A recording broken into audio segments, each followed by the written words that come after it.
who went in to mop up, to clean up the filth and the mess that the Americans had created. The man who was sent to do the cleaning up job, the cleaner, was Mr. Richard Holbrooke. Now, this name you have to keep in mind because I'm going to refer to him again.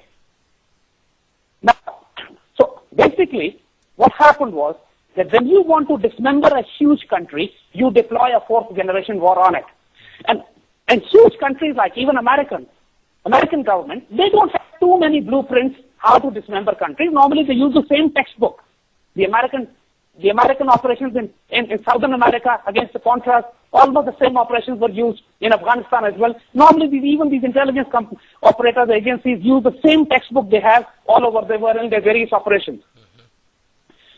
So post 9/11, when the Americans came into Afghanistan, before that, I would like to define what were the 6 grand strategic objectives for which the Americans have waged this, rather than Americans, I should use the word the Zionist neocons have waged this global war against the entire humanity. The grand strategic objectives of this war are 6 strategic objectives which they want to achieve in the 21st century. Okay. The first grand strategic objective is the defense of Israel. Okay. That is an irrevocable, absolutely uncompromisable stance. And defense of Israel demands that the Muslim countries in the Middle East and the greater Middle East must be denuclearized. So both these issues are one. Defense of Israel means denuclearization of the Muslim world. So therefore the first, most important, most critical aspect of this war that the American government is waging now. The second was the control of global fuel and mineral assets.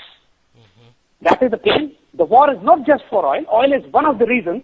There are also great natural and mineral resources in Pakistani Balochistan. The trillions of dollars worth of minerals, lithium, gold, copper, oil. I mean, you name a resource and mineral which God has created, produced in this earth, and this region has it in trillions of dollars worth.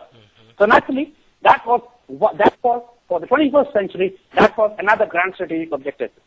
The third, again very interesting one, was to control the global waterways which control the global trading. You note one thing, is that every waterway, every bottleneck, every thin waterway in the global oceans are surrounded by Muslim lands. Whether you go to Gibraltar, on one side of Gibraltar there is Muslim land. Whether you go to Bosphorus, that's near Turkey. Whether you go to Suez, that's near Egypt, again surrounded by Muslim lands. You come to Horn of Africa, you have Yemen and Somalia. You come to Gulf, and that's where you have Iran and Saudi Arabia and Muslim land. Yes. And then you go to Malacca Straits near Indonesia. So all these global waterways were surrounded by Muslim lands.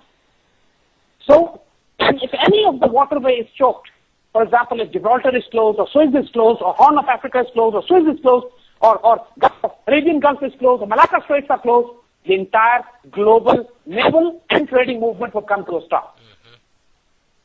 So that was again critical. That was the third grand strategic objective, to have the U.S. naval forces present around these regions to keep these lanes open for the U.S. interests and to block the movement of the hostile powers. Now, the fourth, again a very important one, was to destroy and control and decimate for Islam as a political, economic ideology. You see, right now what is happening is the only hindrance, the only ideology which is resisting the expansion of the Zionist order is Islam. Yes. It's the Muslims who are fighting all over the world. It's the Muslims who are resisting. And Muslims are not resisting on the power of military weapons or economy or on the basis of information warfare or media. Muslims are resisting on the power, on the basis of their strong ideology. Yes. Because what has happened is that this capitalism and communism, they are both immoral economic orders. Yes. They are both immoral social orders. And what they have done is, they have created a completely amoral, godless, chaotic society even in the West. And I feel sorry for the Western civilization. There are people, good people living there, who have become maybe economically stable to some extent, but morally bankrupt. Well, let me just jump in here very quickly, if I could, Yeah. Zaid. We're not as stable as people think. I mean, that is the that is the excuse and the justification that the West always uses in holding up its economic model, is that we have stability. But here in the United States, and really throughout the West, for all intents and purposes, we are all slaves to the system. I mean, if the system shuts down, we don't eat, we don't drink, we don't have homes to live in, we don't have clothes on our backs. So it is not as stable as people may think. I mean, for example, I agree with you. I agree with you, Marcus.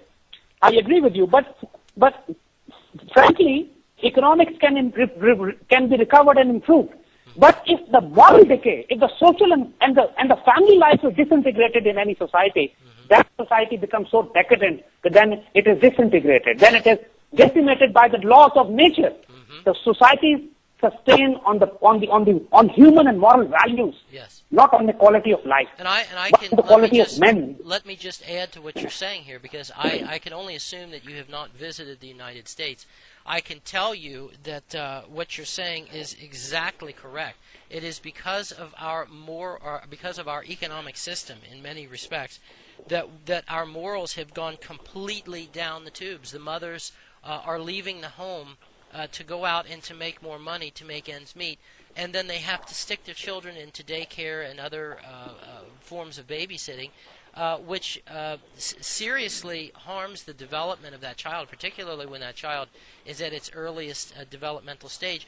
And by the time that the parents have gotten home after working all day, they have no time to spend with their children, so that they basically have thrown their children to the mercy of this system that you're talking about. You know, those of us here in America and throughout the West, I think that we have become acclimated to this to the point where we don't recognize just how serious the destruction on family life has been.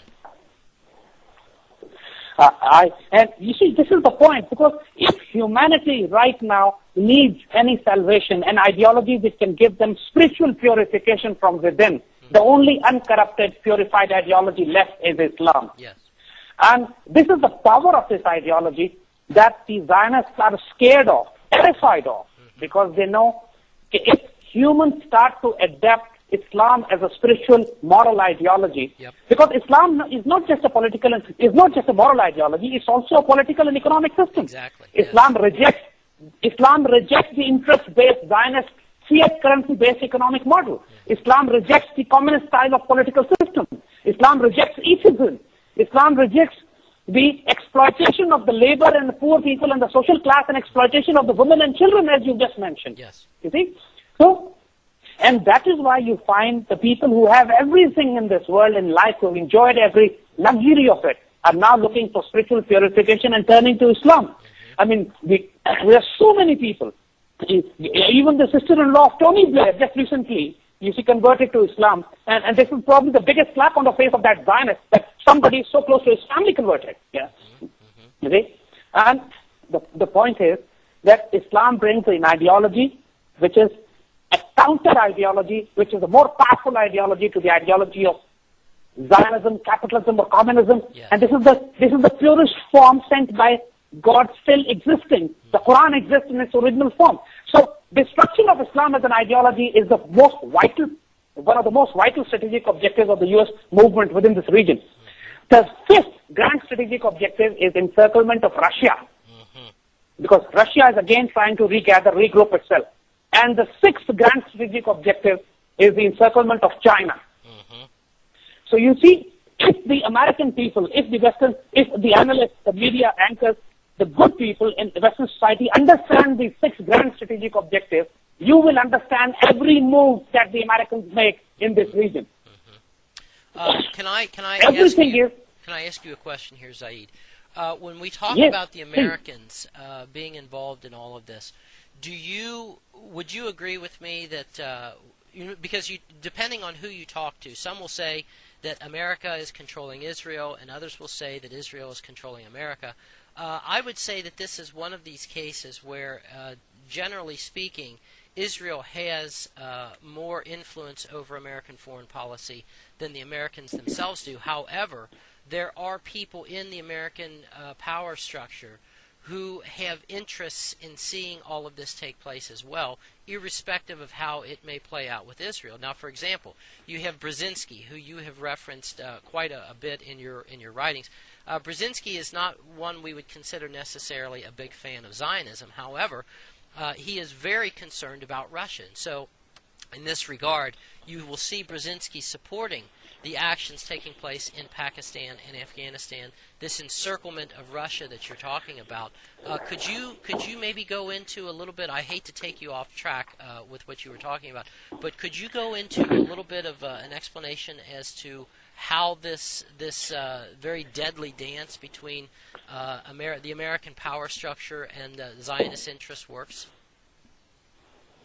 You see, Glenn, there is absolutely no doubt about this fact that the Israelis, which control the bloodline, economy, politics, military, and the foreign policy of the United States of America, the Israelis have created such powerful, massive lobbies, and you understand this better than me. The Zionist American different committees and power groups and power lobbies and how they're control of the American media, all these.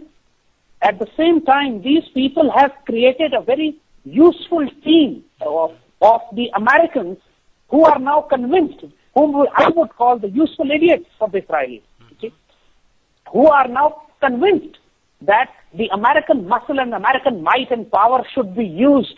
Basically, they are American patriots. And to some extent, they would be interested in the American interest, but they are useful idiots to the Israelis that they are being drawn into those alleys which have dead ends. And basically, you see, the Americans were sent into Vietnam, and they were sent by the Americans. At that time, neocons and Zionists were not that strong controlling the American foreign policy, but they sent Americans to Vietnam to die. They were useful, stupid idiots always present in any administration. So, and especially, there are so many Americans who sincerely feel that the Americans should exploit the advantage they have right now for the 21st century. But what they don't know is that while their desire for American dominance is being exploited by the Israelis for the ulterior objective of expansion of Zionism and the destruction of the Muslim lands in the greater Middle East, so that a greater concept of a greater Israel can be created. So with these six grand strategic objectives, when the Americans decide to invade Afghanistan under the facade of war on terror, even a naive idiot knew that they're not here to chase Osama bin Laden. They're not here to capture. They're not here for this kind of massive global movement is not done to capture a phantom man living in the caves of Tora Bora. These kind of, anybody who understands military mobilization, anybody who understands the geopolitics taking place, the media psyops that are being built, simultaneously, these six grand strategic objectives were being achieved. In 1981, while the Iran-Iraq war was going on, Israelis went in and destroyed the Osirak nuclear reactor of Iraq. Yes.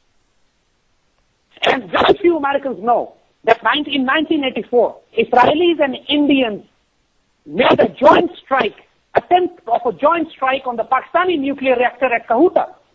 But it was the Pakistan Air Force, entire Pakistan Air Force went airborne to defend that attack, and the Israelis had to go back halfway. People don't know about this. No, I've never even heard of this. Now, you're telling me that That's what I'm telling you. This is in what year that this took place, Zaid? This is in 1984. 1984. And the nuclear reactor in Pakistan was where? In Kahuta, the Kahuta Nuclear Research Laboratory, like the Dimona in Israel, like the Osirak in Iraq.